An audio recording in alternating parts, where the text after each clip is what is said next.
Տիկին Մանուկյան Լյուքսեմբուրգում հայ համայնքը բավականին փոքրաթիվ է, իմ ունեցած տեղեկություններով մոտ 400 հոգի։ Ա, Ինչով է Լյուքսեմբուրգի կյանքը գրավիչ հայ համայնքի համար, ինչն է նրանց պահում Լյուքսեմբուրգում, եւ ինչ կենցաղով, ինչ խնդիրներով են ապրում հայերը։ Ես մի փոքր թիվը կավելացնեի, ըստ երևույթին 500-ից 600 հոգի հիմնականում տեղափոխվել են ընտանիքներով եւ աշխատում են այստեղ հիմնականում աուդիտորական ընկերություններում եւ բանկային ոլորտում, քանի որ իհարկե Լյուքսեմբուրգը գիգանտ ֆինանսական կենտրոն է, գիգանտ ֆինանսական առումով, ոչ թե ֆիզիկական չափերի, եւ վերջին երևի 5-10 տարվա միգրացիա է հայերի կողմից դեպի Լյուքսեմբուրգ ֆինանսական ոլորտներում աշխատելու։ Ինչն է բերել Լյուքսեմբուրգ, դե իհարկե ֆինանսական ոլորտը, ֆինանսական կարիերան եւ հուսամ սերը Լյուքսեմբուրգի եւ առհասարակ եվրոպական մշակույթի հանդեպ։ Բոլորը ներգրաված են բանկային ոլորտում եւ ֆինանսական կազմակերպություններում մեծ մասը։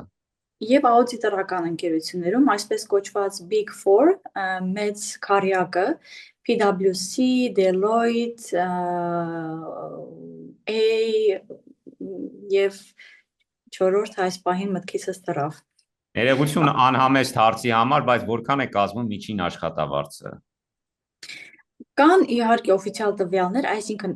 ամենացածր մինիմալ աշխատավարձը ոչ որակավորում ունեցող մարդկանց համար դա 2000 եվրոն է ամսեկան, իսկ որակավորում ունեցող մարդկանց համար 2700։ Սա խոսում է մինիմալ աշխատավարձի մասին, իհարկե, որը հայերի մեծ մասի համար ներկայանալի թիվ չի։ Այսինքն աշխատավարձը իհարկե ավելի բարձր է, քանի որ գալիս են որակավորում ունեցող հայեր Հայաստանից արդեն աշխատանքի ընդունված այստեղ տարբեր կազմակերպություններում եւ տեղափոխվում են ընտանիքներով հիմնականում։ Ծրագրով են գալիս հիմնականում, որևէ ծրագրով, թե գալիս են այդտեղ տեղավորվում են։ Հիմնական մասը գալիս են freelance, այսինքն իրենց միջոցներով, ոչ մի ծրագրի հետ առնչություն չունենալով, ուղղակի ստանալով աշխատանքային հնարավորություն Լյուքսեմբուրգում եւ տեղափոխվում են արդեն Լյուքսեմբուրգ։ Համայնքը իրավաբանորեն պաշտպանված է, որպես փոքրամասնություն է դիտարկվում պետության կողմից, Լյուքսեմբուրգի կողմից։ Գիտեք, Լյուքսեմբուրգը բնակչության առումով շատ կոմպլեքս կազմ ունի ու այստեղ բոլոր փոքրամասնություններն են իրավաբանորեն պաշտպանված, ոնց որ ցանկացած Լյուքսեմբուրգի քաղաքացի, այսինքն այդ առումով իրավաբանորեն ոչ մի խտրականություն չկա։ Իսկ երբ է ձևավորվել համայնքը։ Առաջին հայերը այստեղ, այսպես ասեմ, ոտք են դրել երևի 20-25 տարի առաջ, իհարկե մի քանի հոգի էին կամ 1-2 ընտանիք, մասիվ միգրացիան սկսվեց ավելի 10 տարի առաջ։ Փոքր համայնքներին հատուկ է լեզվի պահպանության խնդիրը, հատկապես փոքր համայնքներին, այսպես ձևակերպենք։ Ինչպես եք լուծում այս հարցը եւ հոգեվոր կյանքը ինչպես է, ինչ ընթացք ունի, ենթադրում եմ, որ եկեղեցի չկա հայկական։ Գիտեք, այս հարցում այնքան հպարտորեն կասեմ, որ իհարկե շատ փոքր համայնք ենք, նամանավանդ եվրոպական երկրների հետ համեմատած, հայ համայնքների հետ համեմատ, բայց ունենք հայկական դպրոց, հայկական շաբաթօրյա դպրոց, ամեն շաբաթյա, ունենք մոտ 15-20 3 տարեկանից մինչ 15 տարեկան բալիկներ, ովքեր սովորում են ոչ միայն հայոց լեզու, գրել, կարդալ, այլ սովորում են նաև մշակույթ, սովորում են երգեցողություն, ունենք փոքր խոր, որի անդամը նաև ես եմ, երգում ենք հայկական ֆոլկլորիկ տրադիցիոն երգեր, այնպես որ այդ առումով հպարտորեն կարող եմ ասել, որ մեր ներդրումը այս փոքր համայնքում ունենք դպրոցը համակարգող անձ, ով ջանք ու եռանդ չի խնայում, որպեսզի բալիկները կապ ունենան հայ մշակույթի, հայոց լեզվի հետ։ Հոգևոր կյանքը իհարկե դեռ եկեղեցի չունենք, այսպես ասեմ,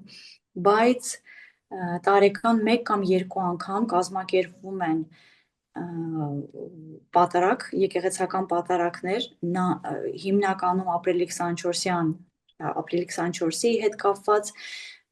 ունենք համայնքում նշանակված տերհայր, ով չի ապրում Լյուքսեմբուրգում, բայց հաճախ նաև այցելում է մեզ ու մենք կազմակերպում ենք պատարակներ, նաև լյուքսեմբուրգյան եկեղեցու, կաթոլիկ եկեղեցու հետ համատեղ։ Անցած տարի ապրիլի 24-ին մեր համայնքի հոգևոր հովիվը եւ լյուքսեմբուրգյան տերհայրը միասին անցկացրեցին եկեղեցական պատարակ լյուքսեմբուրգյան ամենագլխավոր եկեղեցում կաթեդրալում։ Այս տարի ինչ միջոցառումներ են տեղի ունեցել հայկական համայնքի կողմից եւ ինչ է դեռ սպասվում։ Միջոցառումները առհասարակ շատ տարաբնույթ են ու գալիք միջոցառումները, քանի որ շատ հում են այս պահին, այսպես թղթի վրա, դրա համար շատ չեմ կարող խոսել, բայց նախկին միջոցառումներից կարող եմ խոսել, որոնք իհարկե շատ այսպես բազմագույն են, այսինքն նրանցից մեկի մասին խոսեմ, որը իհարկե այսպես շատ մեծ հպարտությամբ եմ հիշում, կալիգրաֆիայի երկօրյա workshop-երի անցկացումը Լյուքսեմբուրգյան համալսարանում, այստեղ Լյուքսեմբուրգում ունենք մեկ համալսարան, շատ երիտասարդ համալսարան, եւ մեր կալիգրաֆիստ Ռուբեն Մալայանի հետ անցկացրեցին երկօրյա workshop համալսարանի ներսում եւ կոնֆերանս, այսինքն Լյուքսեմբուրգի համալսարանի ուսանողները եւ դասախոսական կազմը սովորում էին կալիգրաֆիա հայկական այբուբենով։ Հոյակապ օրեր էին, հոյակապ միջոցառում ու նաեւ Լյուքսեմբուրգյան համալսարանը այնքան հավանեց, որ իրենք ասեցին մենք կարող ենք սա կրկնել 2 տարուց։ Կարող եմ նշել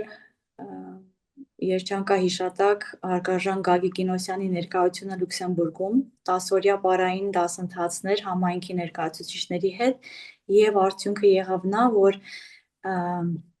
Լյուքսեմբուրգյան գլխավոր հրապարակներից մեկում 10 օրվա վերջում կազմակերպվեցին բացօթյա պարային համեր, այսպես կարող եմ ասել, որին նաև միանում էին փողոցի անցորդները, մոտ 100 հոգի պարում են հայկական պարեր Լյուքսեմբուրգյան գլխավոր հրապարակներից մեկում, մեզ էին նաև միացել Բելգիայում Գագիկ Կինոսյանի սաներից մեկի ստեղծած խումբը, Նեմրութ խումբը, այսպես Նեմրութի զորքը գրոհել էր Լյուքսեմբուրգ, միացել էին մեզ ու ուղղակի պարային մեծ տոներ հայկական լյուքսեմբուրգյան, այսպես նաև կամուրջներ ստեղծելու։ Տիկին Մանուկյան, Լյուքսեմբուրգի օրենսդիր եւ գործադիր իշխանությունների ներսում հայեր կան։ Դե քանի որ նշեցինք, որ շատ երիտասարդ համայնք է ու շատ փոքրաթիվ, դեռ քաղաքական դաշտում լուրջ նվաճումներ չունենք, բայց այստեղ պետք է նշեմ, որ առաջի հայն եմ եղել, ով մասնակցել է 2 ընտրություններին, Լյուքսեմբուրգյան 2 ընտրություններին, ավականու ընտրություններին անցած տարվա եւ պարլամենտական օրենսդիր ընտրություններին։ Ներգրաված եմ կուսակցական աշխարհում, Լյուքսեմբուրգյան քաղաքական կուսակցական աշխարհում, ներգրաված եմ այսինքն դրանով Լյուքսեմբուրգյան քաղաքական կյանքում եւ տեսնենք ապագան ինչ կբերի։ Իսկ որքանով է հայ համայնքը ներգրաված հայկական քաղաքական իրադարձությունների համատեքստում եւ ինչ վերաբերմունք ունեք դուք համայնք առհասարակ հայ-ադրբեջանական բանակցություններին, մասնավորապես խաղաղության պայմանագրի հարցում, կտրված է համայնքը արդյոք այս իրադարձություններից թե ոչ։ Ես չեմ կարծում, որ որևիցե մի անդամ համայնքում կտրված է այս process-ներից եւ զերծ է բացարձակ, բոլորը շատ ակտիվ հետաքրքրություն եւ ներգրավվածություն ունեն այս process-ներում։ Իհարկե, ես այսպես մեկ ընդհանուր կարծիք բացարձակ իրավասու չեմ ասել, ոչ եմ էլ կարող ասել, բայց այն, որ հայկական քաղաքական կյանքը մեծ ուշադրության կենտրոնում է Լյուքսեմբուրգի հայ համայնքի յուրաքանչյուր անդամի, դա բացարձակ ճշմարտություն է։ Իր առաջ ինչ նպատակ է դրել համայնքը, որը այսպես օրակարգում է եւ առաջիկայում անպայման այդ հարցը պետք է լուծել։ Օրակարգում մշակութային կյանքի ակտիվացումն է,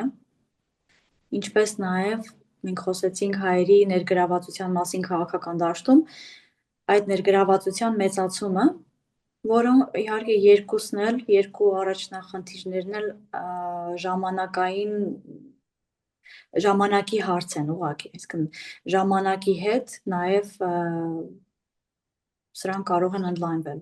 Շնորհակալ եմ։ Եթե ավելացնելու բան ունեք։ Ուղղակի շնորհակալություն, որ մեր փոքրաթիվ հայ համայնքին կա նաև ուշադրություն Հայաստանից եւ Հայաստանի մեդիա ոլորտից, դա շատ շոյում է եւ մենք էլ այստեղ պահում ենք ու շատ սերտ կապված ենք հայաստանյան անցուդարձին ցանկացած, թե քաղաքական, թե մշակութային, թե սոցիալական, թե կրթական, ցանկացած, այնպես որ կապը շատ սերտ է, հայաստանյան անցուդարձը մեր մշտական ուշադրության կենտրոնում է։